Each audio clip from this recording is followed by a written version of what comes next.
د لیوال ملي پوهې پروګرام وسایل نه همت اړین دی. د ټکنالوژۍ په مرسته زده کړه په هر کور، هر ځای، هر وخت او هر عمر کې پرته له ښوونکي او ښوونځي. په سبق به پیل وکړو.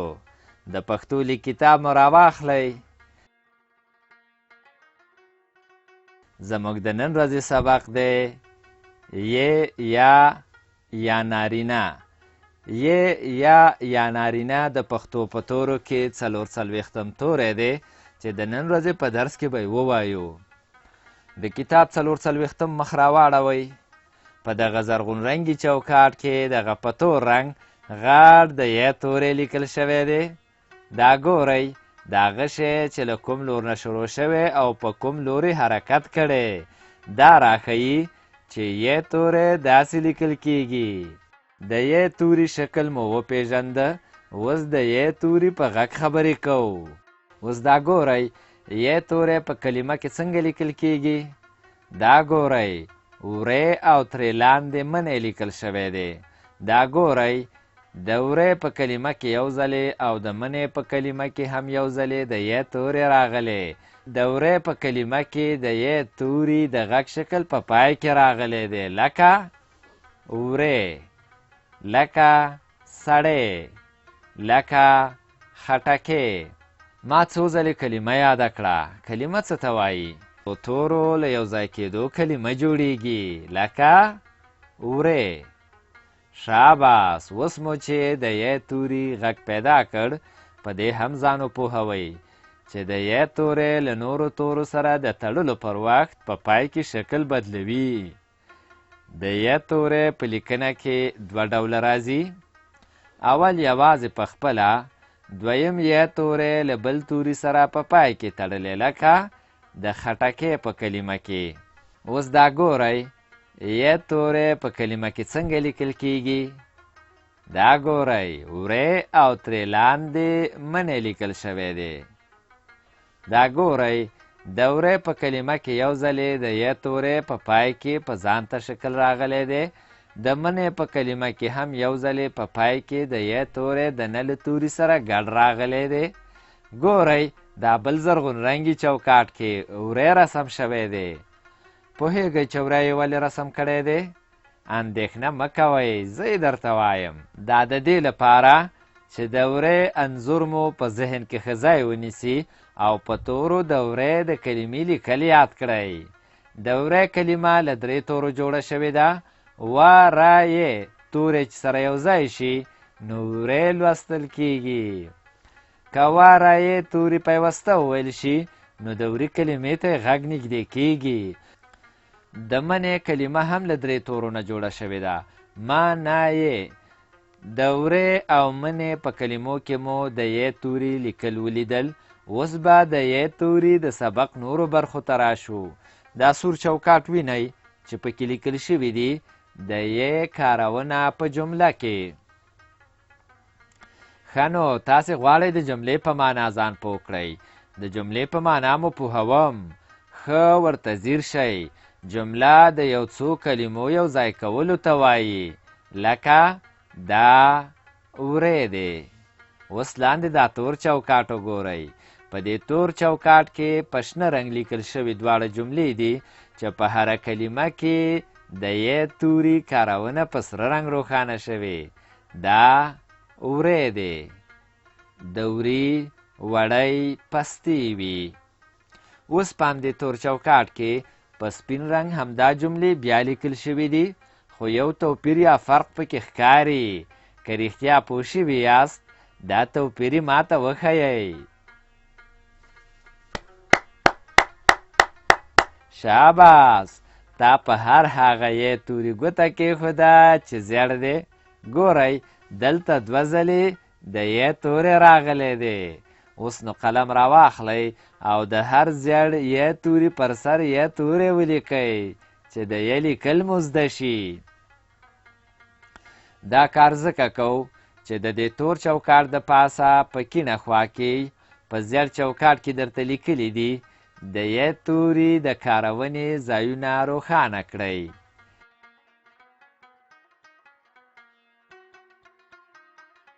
د ی توري ځان ته شکل لیکو. په تور چوکاټ کار وشو.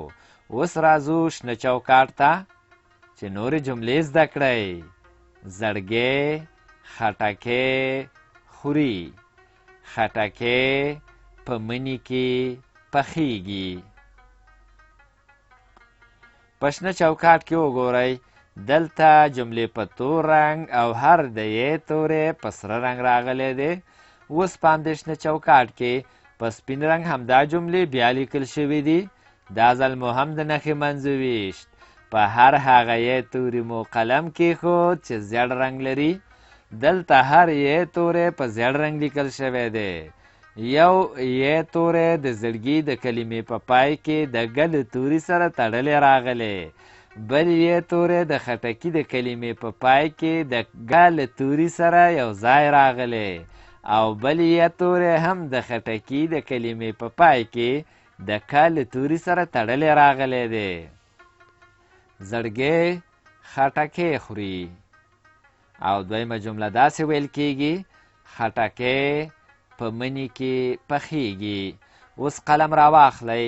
دا په سپین او زیړ رنګ چې زړګی خټکی خوري لیکل شوي پر سر یې ولیکئ چې لیک مو زده شي. او همدارنګه خټکی په مني کې پخیږي د جملې په سر ولیکئ. زړګی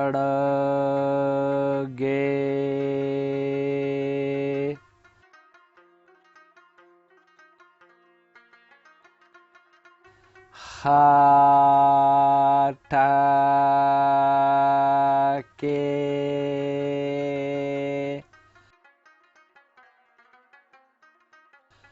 خوري.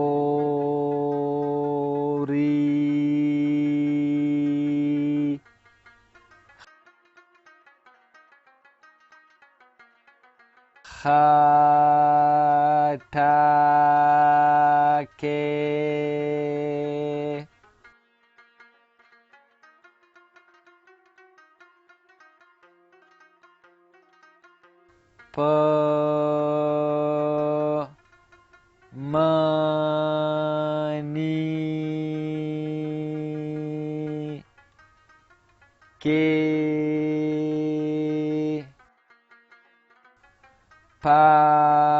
پخیږي.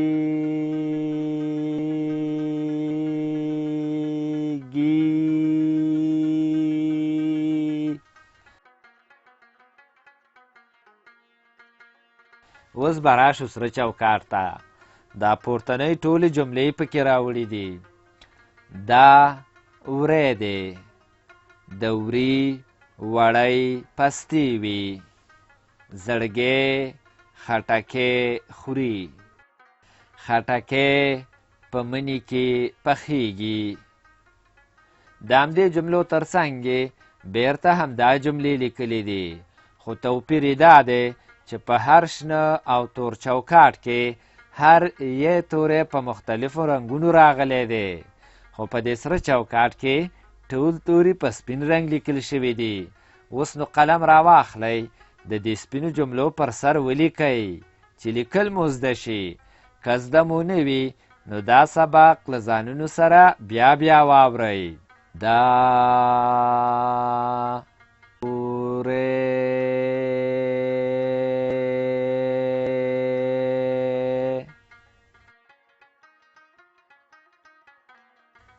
دی.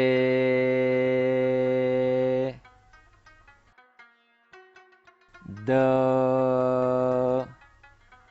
وري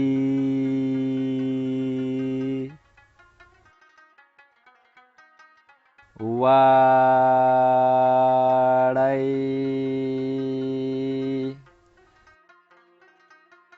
پستې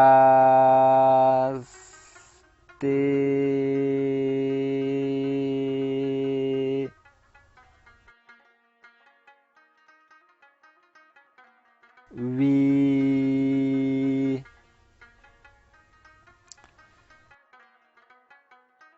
زړګی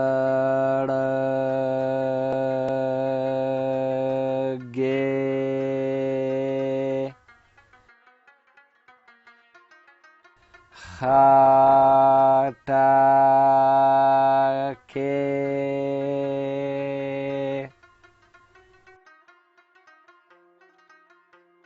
خوري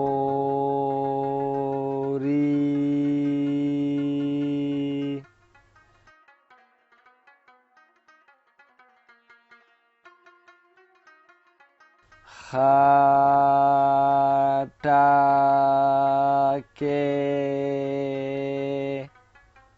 په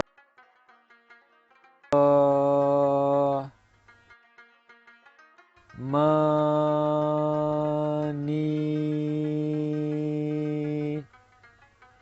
کې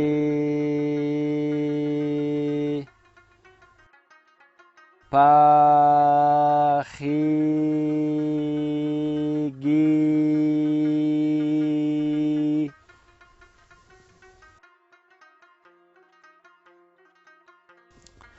تر سره چوکاټ لاندې خړ چوکاټ ته راځو د خړ چوکاټ په سر کې د لاس او قلم نښې او د تمرین کلمه ګورئ چې په سره رنګ لیکل شوې ده ورخطا کېږئ ما د تمرین په معنا مو هم پوهوم د یوه کار بیا بیا کولو ته تمرین وایي په تمرین سبق ښه یادیږي که تاسې د یو شي نوم یو ځلې واورئ کیدای شي لږ وخت وروسته درنه هیر شي خو که څو ځلې یې واورئ بیا مو په یاد کې ښه پاتې کیږي اوس چې د تمرین په معنا پوه شوئ راځئ چې تمرین وکړو تر تمرین لاندې په ټکو ټکو باندې څو ځله د یې تورې لیکل شوی دی د دې هر یو یې توري د پاسه یې تورې ولیکئ کله مو چې هر یې تورې ولیکه کیڼې خواته ځیر شئ 4 جملې په ټکي ټکي خط لیکل شوي دي د هرې یوې جملې د پاسه هم لیکل وکړئ چې دا ټولې جملې مو په یاد کې پاتې شي دا وری دی د وري وړی پستې وي زړګی خټکی خوري خټکی په مني کې پخیږي بیا په همدې خړ چوکاټ کې 2 کرښې ګورئ زه پوه شوم چې اوس تکړه شوي یاست دلته اوس په شنه کرښه د یوازې یې توري تمرین وکړئ د یا توري یوازې شکل لیکو او په سره کرښه د بل توري سره د تړلي یې توري تمرین وکړئ په زیړه کرښه دا وری دی ولیکئ او په توره کرښه د وري وړی پستې وي ولیکئ د یا توري یوازې شکل لیکو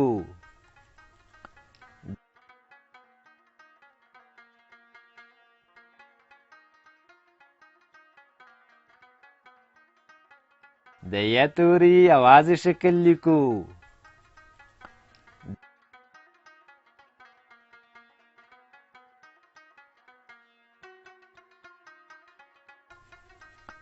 د یا توري په پای کې شکل لیکو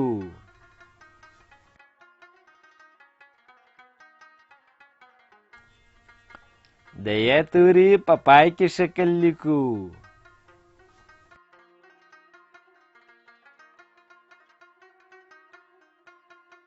دا وری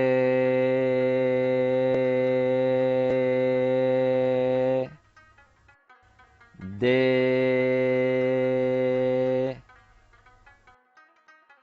د وري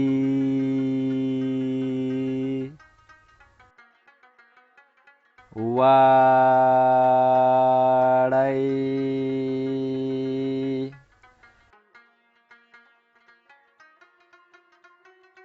پستې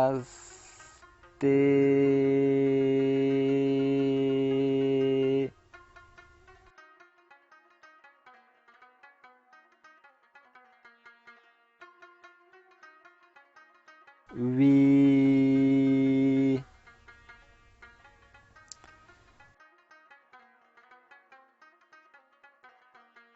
زړګی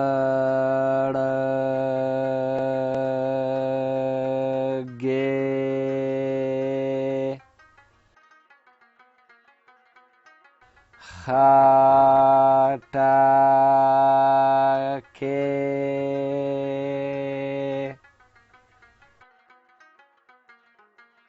خوري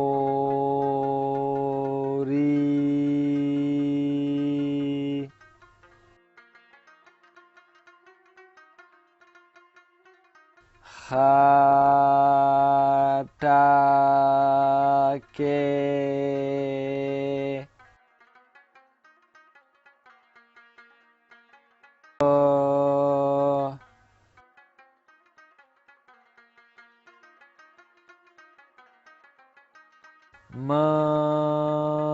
منی کې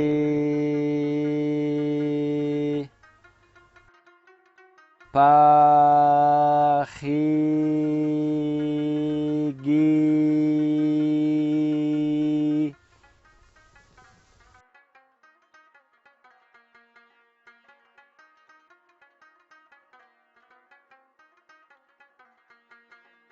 د یاد توري یوازې شکل لیکو.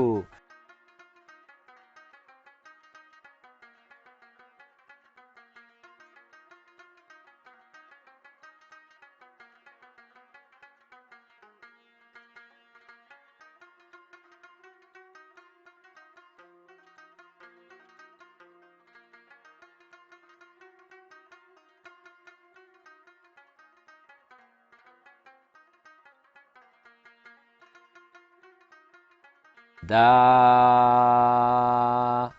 اوره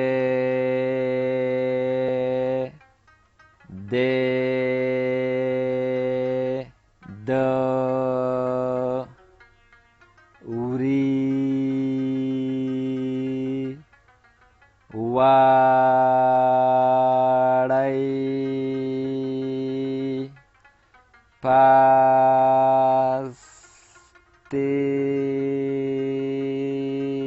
په دې لوست کې مو زده کړل د لیک په وخت کې د ی توري شکلونه لکه سړی خټکی یوازې داسې لیکل کیږي، په پای کې داسې لیکل کیږي.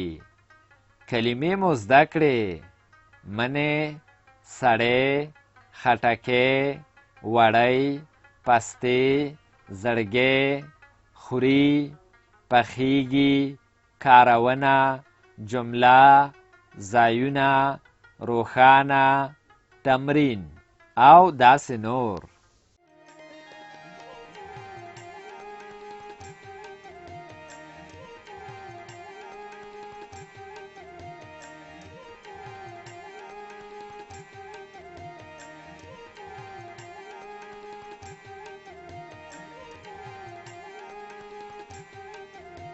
له دې ویډیو سره د لیک کتاب په زده کړه کې ډیره مرسته کوي. د کتاب ترلاسي لپاره پته ده LLS@leval.com 003 280 40 د نورو معلوماتو لپاره لیوال د لرې ښوونځي تګلاره وګورئ.